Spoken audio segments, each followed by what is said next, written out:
ताजा खबरों में सबसे पहले बात करेंगे प्रयागराज की, जहां आज महाकुंभ में साय मंत्रिमंडल पहुंच रहा है।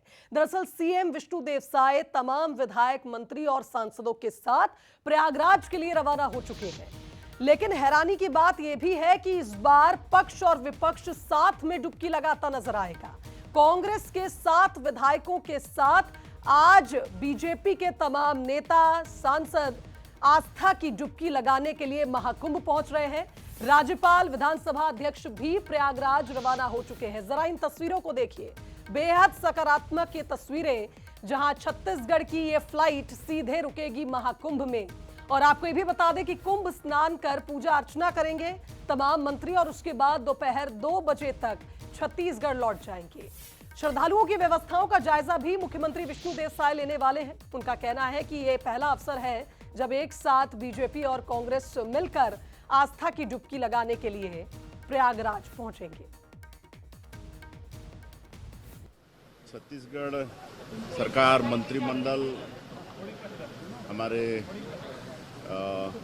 माननीय विधानसभा अध्यक्ष, माननीय गवर्नर साहब, सांसदगण, विधायकगण सभी प्रयागराज जा रहे हैं महाकुंभ में स्नान करके पुण्य का भागी बनने। और इसके लिए हम उत्तर प्रदेश के आदरणीय मुख्यमंत्री श्री योगी आदित्यनाथ जी और वहाँ के विधानसभा अध्यक्ष को भी धन्यवाद देना चाहेंगे। उनका भी आमंत्रण था और हम लोग भी वहाँ पर छत्तीसगढ़ के तरफ से एक पवेलियन लगाए हैं। छत्तीसगढ़ के जो भी श्रद्धालु जा रहे हैं उनको वहाँ पर रहने, भोजन आदि का निःशुल्क व्यवस्था है। हम जा रहे हैं हमारे माननीय, पूजनीय, आदरणीय संत योगी आदित्यनाथ जी के मेहमानी करने और उनका चरण वंदन करने, वहाँ की धूलि को मस्तक लगाने, पावन तरतारिणी गंगा के पवित्र गोदी में खेलने, ताकि हम लोग को जो थकान हुआ है वो मिट जाए और नई एनर्जी के साथ छत्तीसगढ़ वापस आए और नई ऊर्जा, नई विश्वास के साथ, आस्था के साथ अपने धर्म को आगे बढ़ाएंगे। सभी छत्तीसगढ़ का ये सौभाग्य है कि छत्तीसगढ़ के विधानसभा के माननीय मुख्यमंत्री जी के नेतृत्व में माननीय महामहिम राज्यपाल जी और हम सब विधायकगण, पक्ष विपक्ष के आज एक बड़े अवसर में, जब 144 साल बाद ऐसा संयोग आता है प्रयागराज के कुंभ में, तो वो अवसर छत्तीसगढ़ के सुख, शांति, समृद्धि के लिए हम इस स्नान के लिए जा रहे हैं। और मुझे लगता है कि छत्तीसगढ़ में भगवान का आशीर्वाद, भोले शंकर का बना रहे, माँ गंगा का आशीर्वाद बना रहे और छत्तीसगढ़ ऐसे भी धन धान से पूर्ण रहे, यही कामना कर रहे हम गंगा स्नान के लिए प्रयागराज में सब जा रहे हैं। तो देखिए, महाकुंभ में बीजेपी और कांग्रेस साथ साथ नजर आएंगे। और आप देखिए छत्तीसगढ़ से आई ये तस्वीरें, फ्लाइट की ये तस्वीरें, जब सभी नेता एक साथ बैठे हैं इस फ्लाइट में अपने परिवार के साथ। और महाकुंभ की ये भी तस्वीरें हैं, आप देखिए। और कुल मिलाकर ये कहा जाए बेहद पॉजिटिव ये तस्वीरें नजर आ रही हैं। हमारे साथ न्यूज हेड शरद द्विवेदी जी फोन लाइन पर जुड़ रहे हैं, उनका रुख करेंगे। सबसे पहले शरद जी, वार पलटवार, आरोप प्रत्यारोप, राजनीति की ऐसी तस्वीरें, और दूसरी तस्वीर छत्तीसगढ़ से, जहां राजनीतिक सौहार्द दिखाते, एक पॉजिटिव संदेश देते छत्तीसगढ़ के तमाम नेता नजर आ रहे हैं। बिल्कुल शुभांगी, और ये देश के राजनीतिक इतिहास और संसदीय इतिहास का हिस्सा रहा है। हालांकि बीते करीब 10, 15, 20 वर्षों में स्थितियां बहुत तेजी से बदली हैं, लेकिन फिर भी ये तस्वीर बहुत उम्मीद भी जताती है। हालांकि इसके राजनीतिक मायने भी हो सकते हैं, लेकिन अभी हम उस पर नहीं बात करते हैं जी, क्योंकि हो सकता है कि कुछ सीनियर कांग्रेस लीडर्स इस तस्वीर को थोड़ी चिंता से भी देख रहे हों कि आखिर हमारे साथ विधायक बीजेपी कैबिनेट के साथ क्यों जा रहे हैं। लेकिन ये परंपरा का हिस्सा रहा है। बिल्कुल शरद जी, हमारे साथ 2 राजनीतिक मेहमान भी जुड़े हैं, उनसे भी आप सवाल कर सकते हैं। राजीव चक्रवर्ती जी बीजेपी से हमारे साथ जुड़ रहे हैं, धनंजय सिंह ठाकुर कांग्रेस से अपना पक्ष रखेंगे। आप दोनों मेहमानों का भी स्वागत करती हूँ। जी शरद जी। बिल्कुल धनंजय जी, ये एक राजनीतिक परंपरा का हिस्सा रहा है। और मुझे याद आता है कि अविभाजित मध्य प्रदेश में दिग्विजय सिंह जी ने पूरी कार्य समिति, भाजपा की राष्ट्रीय कार्य समिति को भोजन पर आमंत्रित किया था, जिसमें तमाम दिग्गज नेता थे। अटल जी थे, आडवाणी जी थे, और राजमाता विजयराजे सिंधिया थी, और ये सब गए थे और भोजन किया था उन्होंने। उसकी देश में भी बड़ी चर्चा रही थी। तो ये परंपरा का हिस्सा है, लेकिन अब हर चीज बहुत तेजी से बदली है बीते 10-15 वर्षों में। क्या कहेंगे? 7 विधायक गए हैं आपके, और बढ़िया, एक अच्छी परंपरा का संकेत है। क्या कहेंगे धनंजय जी? देखिए द्विवेदी जी, निश्चित तौर पर सभी व्यक्तियों को गंगा स्नान करना चाहिए, कुंभ में जाकर स्नान करना चाहिए और प्रताप प्राप्त करना चाहिए। पर जिस प्रकार से यहाँ पे सरकारी पैसे से जो सरकार में बैठे लोग हैं वो कुंभ स्नान कर रहे हैं, ये कहीं भी हमारे संस्कृति या परंपरा में नहीं है। आपको याद होगा, हमारे बड़े बुजुर्ग कहते हैं, हमारे जो सनातन के जो मार्गदर्शक है वो कहते हैं कि हमेशा पुण्य के काम को अपने संसाधन अपने बलबूते पर करना चाहिए, तो इसका ज्यादा अच्छा प्रताप मिलता है। और वही चीजें यहाँ पे होनी चाहिए। लेकिन भारतीय जनता पार्टी चूंकि इवेंट करना चाहती है, अब देखेंगे कुंभ में जिस प्रकार से आम जनता अव्यवस्था से परेशान है, 45-45 किलोमीटर 100-100 किलोमीटर तक के जाम में फंसे हुए हैं, 2-2, 3-3, 4-4 दिन तक एक जगह से आपकी बात से लग रहा है कि आप कांग्रेस के जो साथी आपके गए हैं विधायक, उस पर टिप्पणी नहीं करना चाह रहे हैं आप। मैं तो कह रहा हूँ ना, मैं तो आपके चैनल के माध्यम से अपने मतलब आप उनकी भी आलोचना कर रहे हैं कि वो भी सरकारी पैसे से गए हैं, ये भी आरोप है आपका।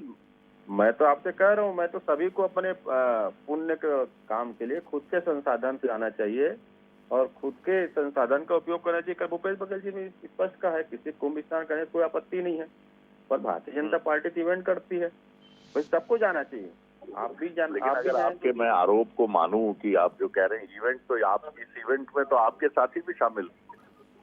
मैं तो कह दिया ना आपसे, मैं तो आपसे कह दिया ना, ये जो इवेंट का जो आयोजन सरकारी पैसे से किया गया, प्रदेश की जनता को सरकारी अस्पताल में दवाइयां नहीं मिल पा रही। और मेरे बहुत सीधे सवाल का जवाब दे दीजिए ना, आप बहुत सीनियर कांग्रेस लीडर हैं, स्पोक्स पर्सन है, क्या प्रदेश कांग्रेस असहमत है और इन 7 विधायकों के विरुद्ध कोई कार्रवाई करेगी? इसमें कार्रवाई की प्रश्न क्या बात हो जाती है भाई? आप सहमत नहीं है, आप कह रहे हैं मैं असहमत, हम असहमत हैं। भूपेश बघेल जी ने कहा है कि सीनियर लीडर पूर्व मुख्यमंत्री ने कि ये लोग अपने पैसे से जाते तो बढ़िया होता। भाई हम तो उनको सलाह दे रहे हैं ना, इसमें कार्यवाही करने की बात या कार्यवाही करने का प्रश्न कहाँ होता है? हम तो सलाह दे रहे हैं जो बुजुर्गों, और मुझे लगता है कि सारे विधायकों को जो बचपन में रहे, जवानी में रहे, उनके बुजुर्ग ने भी सलाह दिया होगा कि पास हो तो खुद के संसाधन से फलाहारी करो, या पुण्य कमाने जा रहे हो खुद के दान करो, खुद के संसाधन से करो। ये तो आपके भी बुजुर्ग ने कहा होगा, मेरे बुजुर्ग ने भी शिक्षा दिया है। इसमें सलाह देने में कार्रवाई की बात क्या हो जाती है? बाकी उनका विवेकाधिकार है, उनके अपने विवेक से उनको निर्णय करना चाहिए। मतलब इसमें कोई कठिनाई नहीं है कि बीजेपी के साथ गए हैं, लेकिन जाते अच्छा रहता अगर अपने पैसे से जाते। राजीव जी, आपके साथी जो हैं 2 कदम आगे भी जा रहे हैं, थोड़ा सा पीछे भी जा रहे हैं, नाराजगी भी है और नाराजगी नहीं भी है, दोनों चीजें झलक रही हैं। आप क्या कहेंगे राजीव जी? देखिए, ये विधानसभा की परिपाटी रही है, गौरवशाली इतिहास रहा है।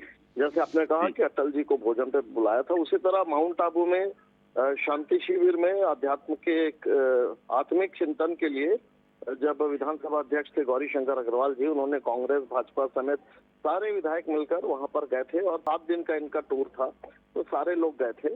उसी परिपाटी के तहत चूंकि 144 बार सालों बाद, वर्षों बाद, 12 वर्षों बाद वहाँ संयोग आया है, महाकुंभ आया है, उसमें सभी जा रहे हैं। और जहाँ तक भूपेश बघेल जी कह रहे थे कि अपने खर्च से जाना चाहिए, तो जो विधानसभा के लोग हैं अपने परिश्रम से यहाँ जीत कर आए हैं और ये उनके कार्यकाल का एक हिस्सा है। जो वो स्टडी टूर पर जाते हैं या किसी यात्रा पर जाते हैं तो अपने परिश्रम से ही जा रहे हैं सारे विधायक। तो कांग्रेस इसमें सवाल उठाती है तो ये दिखता है कि कांग्रेस कितनी सनातन विरोधी है। ये दुर्भाग्यपूर्ण है, इसका स्वागत किया जाना चाहिए था, लेकिन इसका कांग्रेस ने विरोध करके जो कांग्रेस की जो आइडियोलॉजी, जैसे मल्लिकार्जुन खड़गे साहब ने कहा कि कोई मतलब नहीं है, गंगा में आपके पाप धुल जाएंगे। देखिए, आस्था पर चोट करना, सनातन की आस्था पर चोट करना, ये हमेशा से परिपाटी रही है। जब हज की सब्सिडी दी जाती है तो उस समय तो कांग्रेस के कुछ लोग नहीं कहते हैं। सभी धर्मों का सम्मान होना चाहिए और ये सनातन धर्म की एक संस्कृति है कि उसके यात्रा पर जाना, उसके कुंभ में अगर कुंभ प्रकल्प हो रहा है तो उसमें स्नान करना, जनता के भलाई की प्रार्थना करना, इसमें कांग्रेस के खासकर कांग्रेस के विधायक गण गए हैं, उनका स्वागत करते हैं। लेकिन जो इस पर लेकर टीका टिप्पणी कर रहे हैं वो बहुत दुर्भाग्यपूर्ण है। आप अगर देखेंगे छत्तीसगढ़ के गौरवपूर्ण जो विधानसभा का इतिहास है, लगातार ऐसे सारे विधायक मिलकर इस प्रकार की यात्राओं में जाते हैं। शुभांगी, जितना मैं समझ पाया हूं अपनी एक पत्रकार के तौर पर अपनी राजनीतिक समझ से, ये 7 विधायक अब छत्तीसगढ़ में जी एक अलग पोजीशनिंग के साथ देखे जाएंगे विद इन दी पार्टी, क्योंकि कहीं ना कहीं इससे एक डिवाइड लाइन तो खींची है। भले ही ये धर्म का मसला है, लेकिन उनका, क्योंकि राहुल गांधी इस पर क्या सोचते हैं, कल ये भी एक महत्वपूर्ण सवाल होगा। क्या राहुल गांधी से अनुमति लेने के बाद या केंद्रीय आला कमान से बात करने के बाद ये विधायक गए हैं? क्या दीपक वैद जी से पूछा गया है? क्या भूपेश बघेल जी से बात हुई है? तो ये बड़ा सवाल भी, एक राजनीतिक सवाल भी खड़ा होता है, क्योंकि मुझे लगता है कि अब इन 7 विधायकों की कांग्रेस के छत्तीसगढ़ में एक अलग पोजीशनिंग होगी विद इन दी पार्टी। बहुत शुक्रिया आप दोनों मेहमानों का मंथली न्यूज से बात करने के लिए। बिल्कुल शरद जी, सही कहा आपने। और आप देखिए जिस तरह से आपने भी जिक्र किया, अब ये 7 विधायक हाईलाइटेड तो जरूर रहेंगे, क्योंकि आप देखिए एक अलग ही रुख है पार्टी का इन सभी कार्यक्रमों की ओर। और जिस तरह से बीजेपी को इवेंट बनाने का आरोप लगा रहे थे हमारे कांग्रेस मेहमान, निश्चित तौर पर देखना होगा आने वाले समय में इस पूरे मामले में क्या कुछ देखने को मिलता है। बहुत शुक्रिया शरद जी आपका।